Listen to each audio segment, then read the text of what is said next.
ves que está volando sobre nuestra cabeza? Es uno de colores. ¿Ya lo vieron? Fíjense bien. Está grandísimo. ¿No? ¿No lo ven? Es que en veces se esconde, pero en veces sale. Y cuando sale me dice cosas.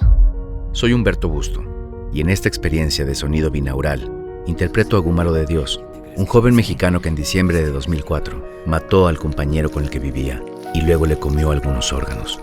En este podcast hemos recurrido a los hechos que Alejandro Almazán reportó en aquel entonces y a las únicas entrevistas que concedió Gumaro. Aquí se tejen la pobreza, la salud mental, la conducta militar, el sistema penitenciario, la ética periodística, el machismo, la violencia y, por supuesto, el homicidio y el canibalismo. Hola, hola, yo soy Momo de Aventuras Nerd y el día de hoy estoy con el gran Humberto Busto para hablar de un proyecto muy especial y bastante fuerte, que es justamente un podcast basado en un asesino que también fue un caníbal. Y bueno, Humberto, pues muchísimas gracias por esta entrevista. La verdad está muy interesante el proyecto, ya escuché los primeros 2 episodios y está fuerte, está intenso, pero creo que tiene muchísimo valor y como lo dice, ¿no? Incluso el tráiler habla sobre muchos temas, desde la pobreza, la ética periodística. Así que quisiera preguntarte, ¿tú cómo describirías a este personaje, Gumaro de Dios? ¿Cómo es para ti? Pues un saludo a todo el mundo. La verdad es que sí estamos muy entusiasmados en general de presentar esto a la gente, porque sí, el mundo del podcast ahora está haciendo un redescubrimiento, creo que increíble para todos. Y lo que sí, si tienes un material tan interesante como la historia de Gumaro y la utilizas a nivel técnico y formal, como fue lo que decidimos hacer al producir esto, realmente se vuelve una experiencia muy envolvente y siento que es una experiencia alucinante de escuchar, sobre todo si escuchas los 6 capítulos completos, porque el primer impulso que uno puede tener es justamente catalogar, evidentemente, este acto de canibalismo, de haber encontrado, ¿no?, a este hombre junto con su compañero, a quien, ¿no?, mató y después se comió partes de él, después de descuartizarlo. Entonces, ese es un hecho que ya de por sí es perturbador y que a todo mundo creo que nos puede ocasionar, ¿no?, cierto, o sea, un alto estrago emocional de pensar que eso puede existir. Vaya, a mí personalmente me impresiona. Pero lo que propone el podcast es hacer una disección de ese personaje a partir de la investigación de Alejandro para poder entender que eso es el resultado de una serie de coyunturas y de variables, pues como tú lo dices, sexuales, personales, económicas, sociales, psicológicas, que se fueron acumulando desde su infancia y poder entonces tener un espectro mucho más amplio de por qué llegó a cometer ese acto, inclusive de cómo podríamos ser empáticos de nuestra propia naturaleza humana, que es tan compleja, en donde justo si te toca nacer en unas circunstancias de pobreza extrema, en donde nadie te detecta ¿no?, un alto grado de esquizofrenia que estás desarrollando, en donde estás rodeado de un mundo machista que tampoco te permite aceptar tu homosexualidad, en donde no después tu papá te obliga, ¿no?, a meterte a la milicia. Vaya, sí me parece que puede darnos un espectro más grande de cómo en este país, sobre todo, existen muchas circunstancias de violencia que se generan y que tienen su origen justamente en asuntos que todavía siguen pendientes de resolver a nivel político y social. Entonces, mi invitación es para eso y me parece que puede ser muy, muy interesante. Perfecto, pues muchísimas gracias. ¿Y qué pensaste cuando te enteraste de este proyecto? Cuando te dijeron, oye, ¿quieres participar? ¿Qué fue lo que pensaste?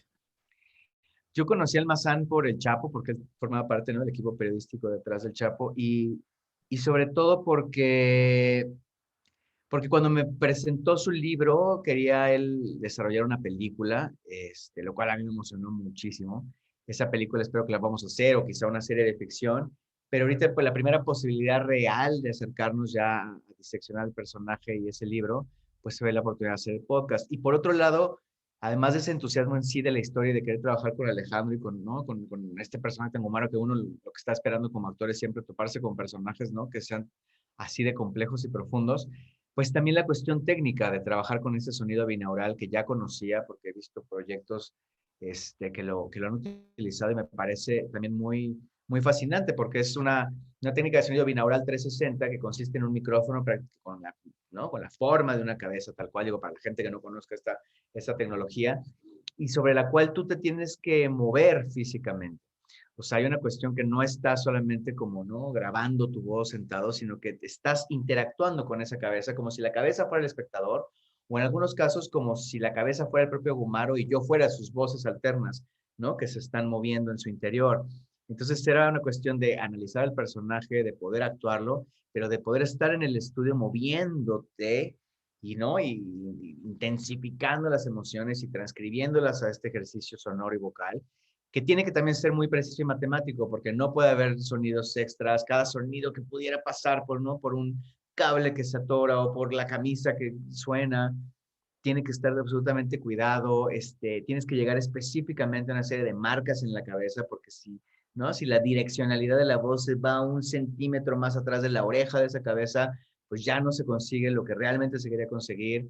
Entonces es una como disección sonora que se vuelve muy, muy apasionante de hacer al mismo tiempo que estás canalizando al personaje.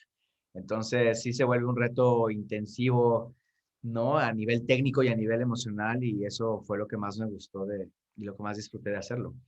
Perfecto, pues muchas gracias. Justo con eso respondes otra pregunta que te iba a decir justamente, ¿qué se siente trabajar en este formato podcast? Ya con eso nos queda claro y creo que justamente tú lo dices, es un podcast, pero es muy diferente a lo que estamos acostumbrados y eso está muy, muy padre. Justamente esta idea, sobre todo con este tipo de audífonos, que todo es envolvente, sí es otra cosa, entonces sí es algo más para disfrutar, un plus más de este podcast. Y bueno, también quería preguntarte, ya dijiste, ya trabajaste con Alejandro Almazán en El Chapo, y con esto también ahorita, ¿cómo es trabajar ahora sí con un periodista que estuvo siguiendo toda esta historia? ¿Qué tanto te envolvía? ¿Qué tanto decías, ya sabes que ya es demasiada información, me estoy metiendo demasiado en el personaje? ¿Qué tan complicado es esto? Pues a mí lo que me gusta es trabajar con gente inteligente y sensible, y Alejandro lo es. Entonces, creo que el leer su libro ya de por sí era o sea, un material, ¿no? Como muy amplio, pero sí me entusiasmó mucho recibir los guiones que él mismo escribió para el podcast, porque creo que mantiene una línea narrativa que es muy atractiva, porque no va meramente en orden cronológico, sino que todo el tiempo está jugando en una especie como de caleidoscopio laberíntico de este personaje, regresa y va en el tiempo, las diversas formas en que se van, ¿no? Haciendo las conjeturas de las acciones, las interpretaciones de la policía de un lado del otro, de la propia familia y la forma en la que ellos percibían a Gumaro. Creo que la forma en que Alejandro logró hacer este combo en los guiones, pensando específicamente en el mundo sonoro, pues se vuelve pues muy interesante de trabajar, porque el diálogo con él, pues está ahí en el trabajo, en los guiones, ¿no? O sea, cuando tienes un material que está bien escrito, pues digamos que ahí está todo, ahí está el entendimiento también de Alejandro con respecto a Gomaro, sus propias preocupaciones y dilemas morales, periodísticos, ¿no? Con respecto a lo que él le fue pasando también con conocimiento de Gumaro. Entonces, yo quedé como muy contento, había inclusive pláticas que teníamos de cómo terminar la serie, porque a mí me interesaba mucho dignificar a Gumaro, que su hecho, como dije hace rato, es totalmente deleznable y es algo que no, pues que de lo cual sí es culpable por las razones que sean, de ese asesinato y esa forma de asesinato en particular, pero sí quería que hubiera una dignidad al espíritu de Gumaro, ¿no? A la esencia de Gumaro, porque esa esencia somos cualquier mexicano que puede vivir en las circunstancias más adversas y que te toca, ¿no? Pues lidiar con los demonios de una manera que no, pues que a lo mejor no tu alma no está buscando. Y eso es por esta coyuntura, ¿no? Entonces, creo que ahí también Alejandro entendió muy bien mis intereses y permitió reescribir también, ¿no? El final de la serie o ciertas adaptaciones que hacíamos a lo largo del tiempo. Y luego también había muchas veces que él tenía que reinterpretarse a sí mismo, o sea, como, sí, volver a hacer la entrevista que ya había hecho hace tiempo, pero ahora conmigo. Entonces también había momentos muy interesantes pues, de estar actuando los dos en el estudio, y eso también fue, creo que, peculiar para ambos. Pues muchas gracias. Y ya la última pregunta, en una palabra, ¿cómo describirías esta historia? Es que siempre digo alucinante, porque me parece alucinante. Ok, perfecto. Alucinante y sorpresiva. Sí. Perfecto, pues muchísimas gracias, Humberto. La verdad es que hay que invitar a todos justamente a Podimo a escuchar esta historia. Es una historia muy interesante, es una historia, como tú dices, muy fuerte, que tiene también su tema de innovación en el tema del podcast. Entonces, pues disfrutémosla todos. Gracias, Humberto, y nos vemos a la siguiente. Vale.